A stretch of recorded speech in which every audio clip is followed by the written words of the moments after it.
नमस्कार, आप देख रहे हैं देश का पहला समझाने वाला बुलेटिन खबर तो समझिए। और अगले आधे घंटे में हम आपको तमाम बड़ी खबरें दिखाने वाले हैं, उसके मायने हम आप बताने वाले हैं। लेकिन सबसे पहले झट से जानते हैं उन बड़ी खबरों पर जिसे हम आपको इस आधे घंटे के दौरान समझाने वाले हैं। चलिए, पहली खबर इस पर यह आने वाली है। पहली खबर यह होनी है कि समझिए जेडीयू को जल्दी क्यों है और आरजेडी को क्यों नहीं है। क्यों इतनी कम स्पीड हो गई आरजेडी की, खासकर सीट शेयरिंग को लेकर के।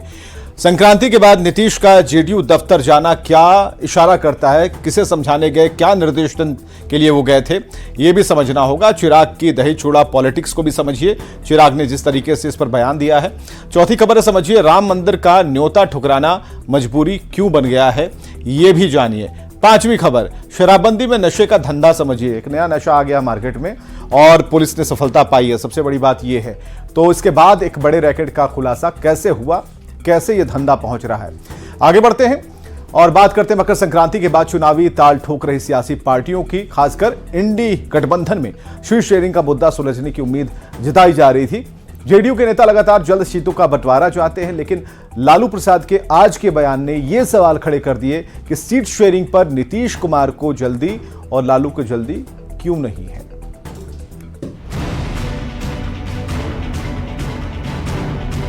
और हमारे मुख्यमंत्री जी ने और जनता दल यू का शुरू से मानना रहा है कि सीट शेयरिंग अगर जल्दी हो जाता तो अच्छा होता। इतना जल्दी हो जाता है, सब हो रहा है। बीजेपी के खिलाफ ताल ठोक रहे इंडी अलायंस के नेता ऑल इज वेल का दावा करते रहे हैं।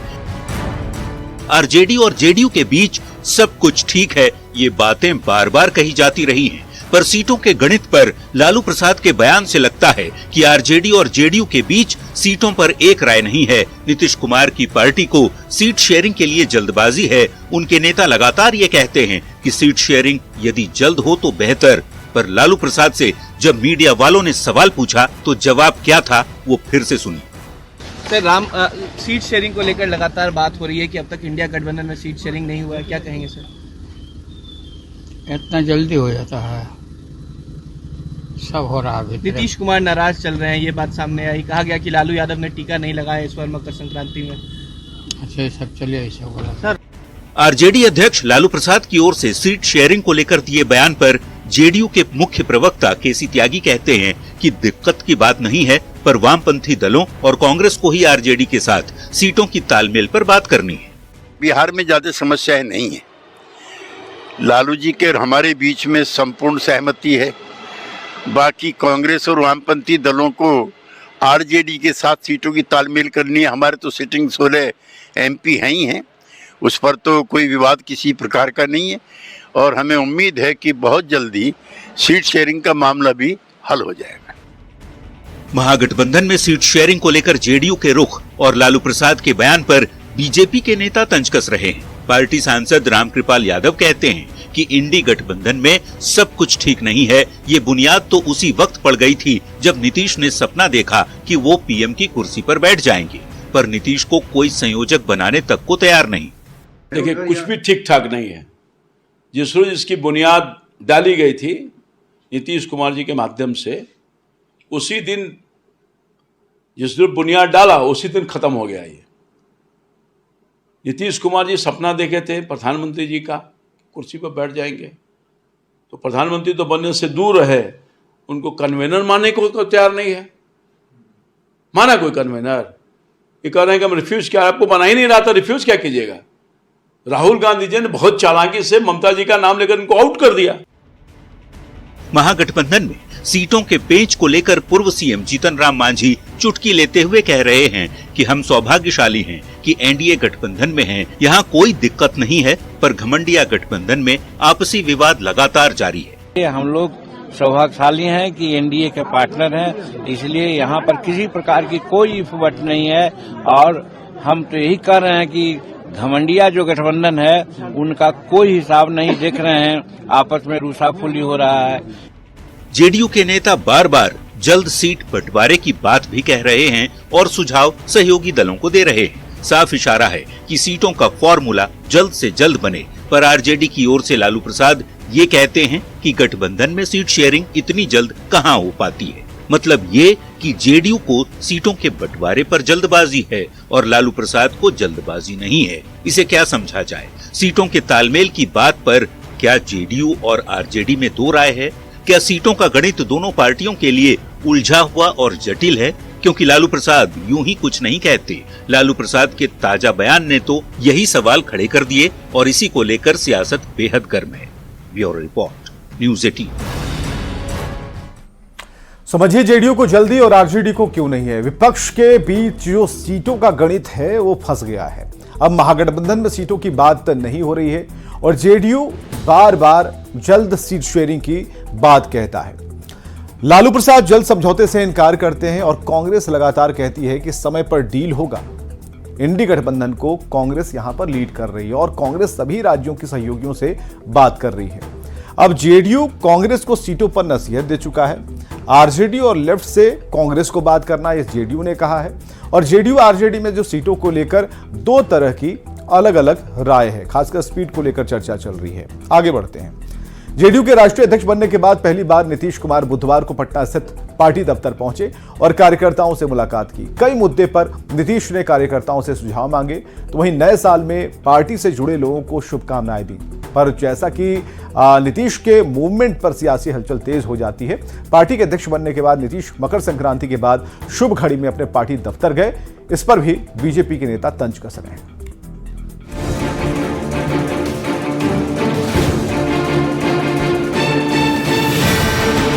सीट शेयरिंग में फंसे पेंच के बीच नीतीश कुमार अचानक पहुंच जाते हैं पटना के जेडीयू दफ्तर। पार्टी के राष्ट्रीय अध्यक्ष बनने के बाद पहली बार नीतीश अपनी पार्टी दफ्तर पहुंचे। सीएम की सफेद गाड़ी सर्द मौसम में जैसे ही राजधानी के वीरचंद पटेल पथ पहुंची, जेडीयू कार्यकर्ताओं के चेहरे पर खुशी साफ झलक रही थी। नीतीश कुमार भी हाथ जोड़े सभी का अभिवादन स्वीकार करते हुए पार्टी दफ्तर के अंदर चले गए। नीतीश कुमार अपने पार्टी कार्यकर्ताओं के बीच पहुंचे तो सियासी सुगबुगाहट भी तेज हो गई। आरजेडी के साथ सीटों पर तालमेल की बात आगे बढ़ नहीं रही। जेडीयू प्रदेश अध्यक्ष उमेश कुशवाहा कहते हैं कि नीतीश जी पहली बार अध्यक्ष बनने के बाद पार्टी दफ्तर पहुंचे थे और कार्यकर्ताओं को नए साल की शुभकामनाएं दी।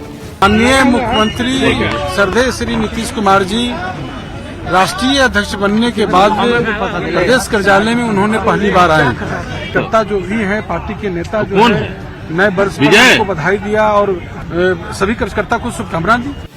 हालांकि नीतीश के पार्टी दफ्तर में आने को बीजेपी सियासी चश्मे से ही देख रही है। मकर संक्रांति खत्म होने के बाद शुभ मुहूर्त में पार्टी संगठन के लोगों से मुलाकात को भी सियासी मुहूर्त बताया जा रहा है।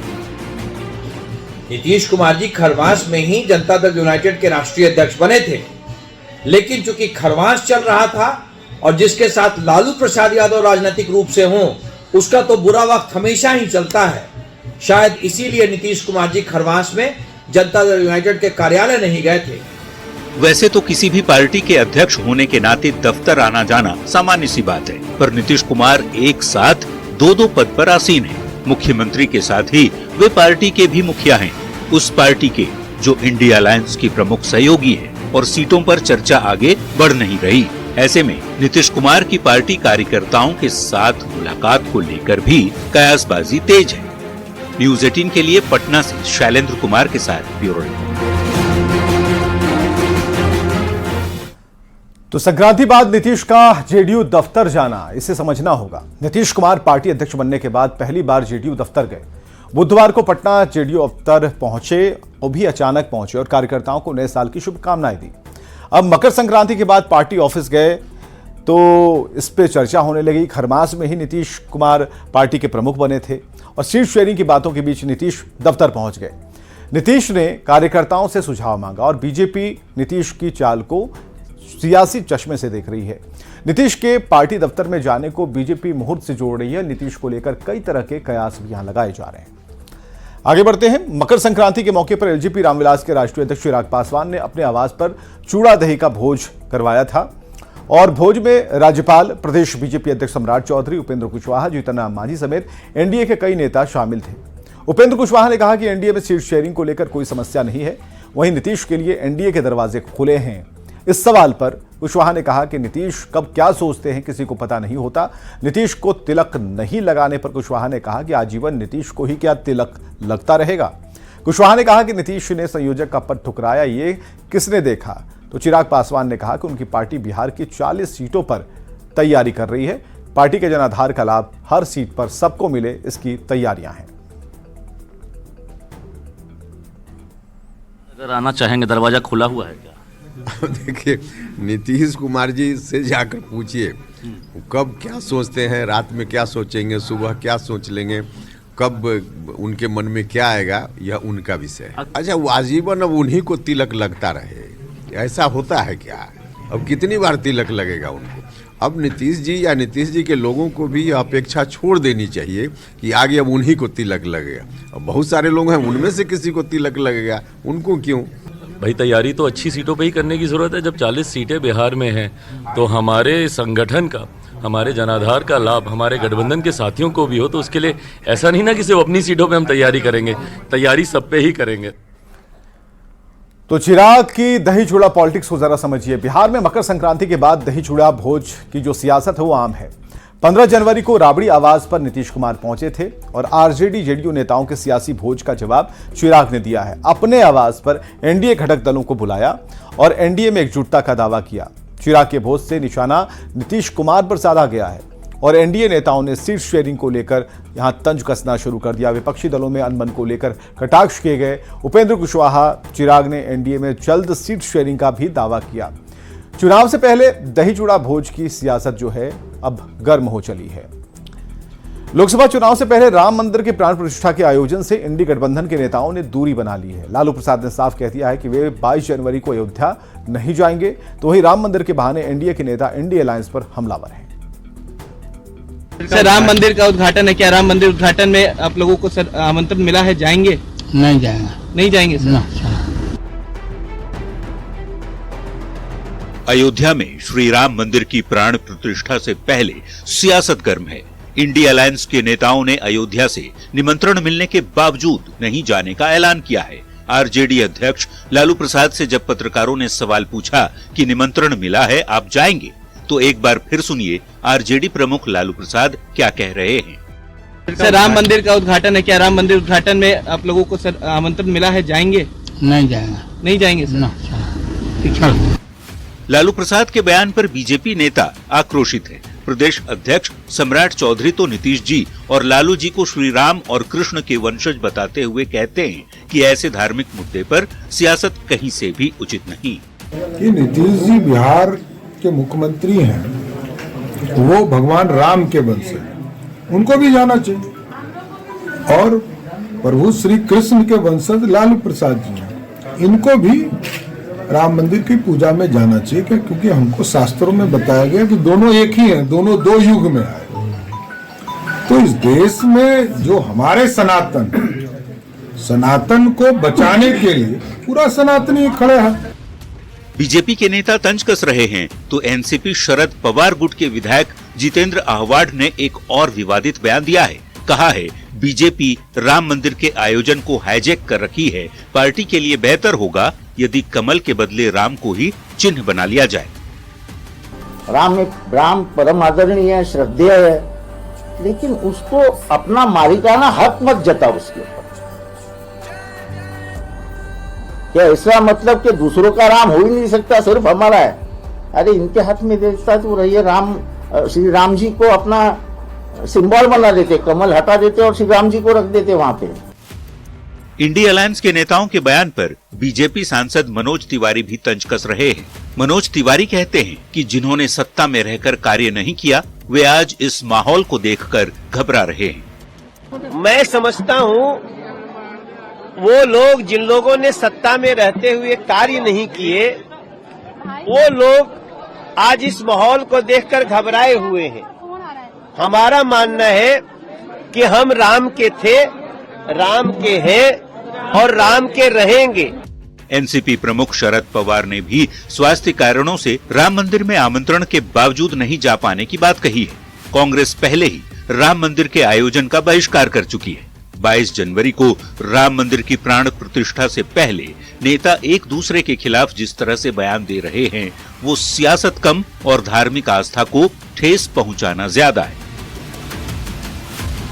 Bureau report, news 18। तो समझिए राम मंदिर का न्योता ठुकराना मजबूरी क्यों है। इंडी अलायंस के नेताओं ने राम मंदिर का न्योता ठुकराकर कांग्रेस, लालू, नीतीश पवार की पार्टी में ना कहा और विपक्ष के नेता लगातार बीजेपी पर निशाना साध रहे हैं। अयोध्या के आयोजन को बीजेपी का इवेंट बता रहे हैं। लालू प्रसाद के बयान पर सियासत यहां बेहद गर्म है। विपक्ष ऐसा वोट बैंक की सियासत की वजह से भी कर रहा है और विपक्ष को लगता है कि अयोध्या जाने पर सवाल उठेगा। बीजेपी का पर सियासी फायदा देने का भी आरोप लगा रहे हैं। सच यह है कि आमंत्रण राम मंदिर ट्रस्ट दे रहा है। आम लोगों के साथ बीजेपी भी आमंत्रण पत्र बांट रही है। आगे बढ़ते हैं। पटना के दीघा में नशे के इंजेक्शन के धंधे का खुलासा हो गया। पुलिस ने नशे के 700 इंजेक्शन के साथ 4 धंधेबाज को गिरफ्तार किया। दरअसल गांधी मैदान के गेट नंबर 1 से नशे की भारी मात्रा में सुई की सप्लाई की गई थी। इसे ऑटो से लेकर 4 लोग जा रहे थे। इसी दौरान पुलिस ने ड्रग डिपार्टमेंट की मदद से छापेमारी कर नशे की खेप को जब्त किया। है कि अवैध रूप से नशेड़ी लोग कारोबार करते हैं, जिसमें पुलिस के द्वारा और ड्रग इंस्पेक्टर जो है संयुक्त रूप से कार्रवाई हुई है। इसका सर बिक्री कैसे होता है और ये टोटली अवैध था। कोई भी सप्लाई चेन का कुछ भी जिक्र नहीं है। कुछ जो है नौजवान लड़के ही हैं जिसमें कि ये लिफ्ट हैं जो लोग नशे के रूप में यूज करते हैं। उनके द्वारा बताया गया है कि कोई सप्लायर जो है गांधी मैदान के गेट नंबर 1 के पास से इनको सप्लाई किया था, जो यहाँ पे दिए थे। तो हम लोगों ने इन लोगों को ऑटो से ये लोग जा रहा था तो उससे फिर उसको पकड़ के जब्ती की। और शराबबंदी में नशे का धंधा समझिएगा। बिहार में शराबबंदी 1 अप्रैल 2016 से लागू हुई और करीब 7 साल में कई लोगों की मौत हुई। जहरीली शराब से हुई शराब का लगातार मिलना जारी है, मौत के बाद से भी, और आए दिन शराब की खेप नष्ट की जाती है। शराब से अलग युवा अब इंजेक्ट कर नशा ले रहे हैं। पटना से सटे दीघा इलाके से कई धंधेबाज पकड़े गए। नशे के 700 इंजेक्शन भी जब्त किए गए और शराब के बदले नशीले केमिकल का सेवन भी किया जा रहा है। शरीर को हानि पहुंचाने वाले केमिकल से युवा बेपरवाह हैं। नशे के कारोबार से धंधेबाज की चांदी है। झारखंड में ईडी के समन को लेकर सियासी बयानबाजी थमने का नाम नहीं ले रही। पहले कांग्रेस ने ईडी के मानसिक संतुलन पर सवाल उठाए तो अब नेता एक दूसरे के होटवार जेल जाने की भविष्यवाणी कर रहे हैं।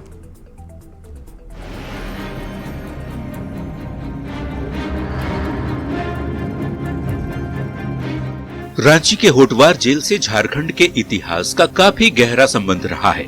इस जेल में सन 1900 में भगवान बिरसा मुंडा को बंदी बनाकर रखा गया था। अब इसे बिरसा मुंडा केंद्रीय कारा के नाम से भी जाना जाता है। पर आजकल ये जेल सियासी बयानबाजी का हिस्सा बन चुका है। दरअसल सीएम हेमंत सोरेन को समन भेजे जाने के बाद सत्ता पक्ष के नेताओं की तरफ से लगातार ईडी की भूमिका पर सवाल खड़े किए जा रहे हैं, जिसके जवाब में पूर्व मुख्यमंत्री और झारखंड बीजेपी अध्यक्ष बाबूलाल मरांडी ने होटवार जेल की ओर इशारा कर दिया।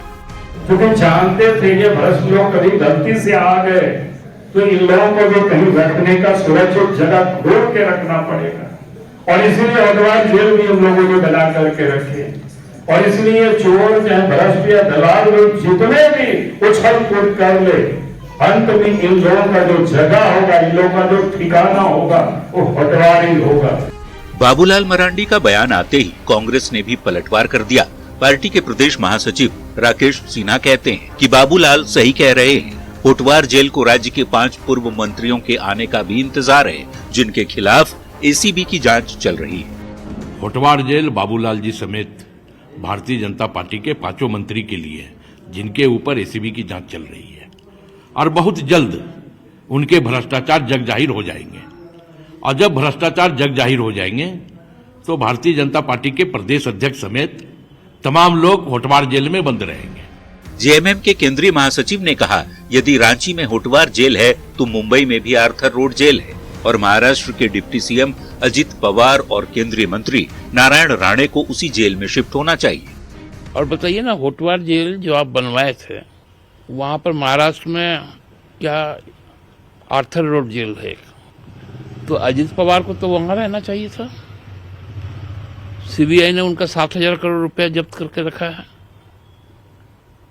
नारायण राणे को रहना चाहिए था, उनका 1,400 करोड़ रुपए की संपत्ति जब्त है।